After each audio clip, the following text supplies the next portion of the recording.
Welcome to part 9 of the WUDSN IDE tutorial. This one is about source level debugging with Mats and Altira.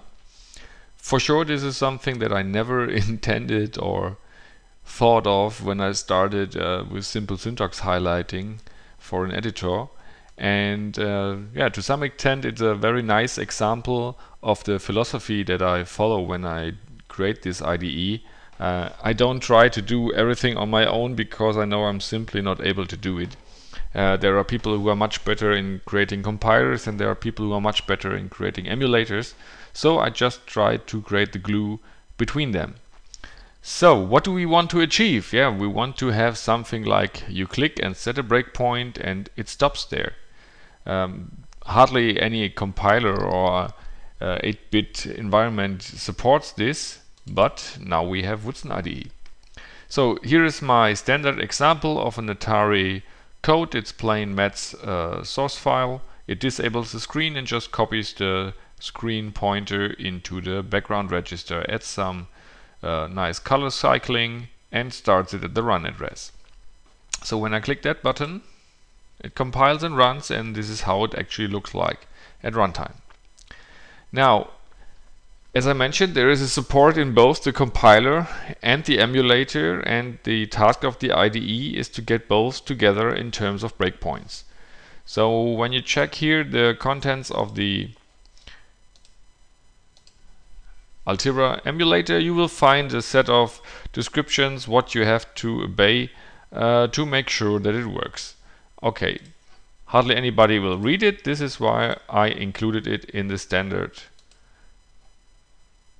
preference. On the level of the platform specific settings, you can find now the default parameters, and there's also a new variable named output file path without extension, which you can use to simply create additional files with simply a different file extension. If you do this, you create more files. So if I put them into the output folder, into the source folder as it's configured here, and when I press compile, I get additional files. I get a label file, I get a list file, and I get one more file, and this is the file which does the magic. So I go into the example, and I can now either use the context menu and set a breakpoint. I can press Shift Alt B for breakpoint, or I can simply double click in this header area. I can also create breakpoints and disable them, so I can keep them for further reference.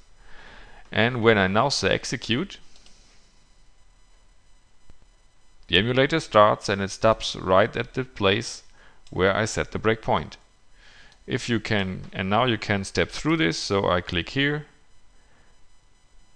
and you see what happens. On the left lower boundary you see the actual breakpoints because it stops on every cycle of this loop. Okay, what's the magic behind it? It's this file. It's a breakpoint file which is generated automatically based on the information which builds the glue between the compiler and the emulator, and this file is created automatically by WUDSN IDE. All breakpoints are so-called markers in Eclipse, and for them there is a separate view that you can open. Under debug there's a breakpoints view, and as you can see it lists all the available breakpoints with their lines and their status. From here you can remove them, toggle them, whatever you like, and you can also use them for navigation. Because of the number of resulting files, you see there are 3 additional files in here. It may be better to not compile them into the source folder but to the temporary folder. The additional variables are chosen in a way that they always put it into the output folder and not the source folder by default. Yeah, as mentioned before, this is currently only for Altira and Mats. The whole procedure is extensible.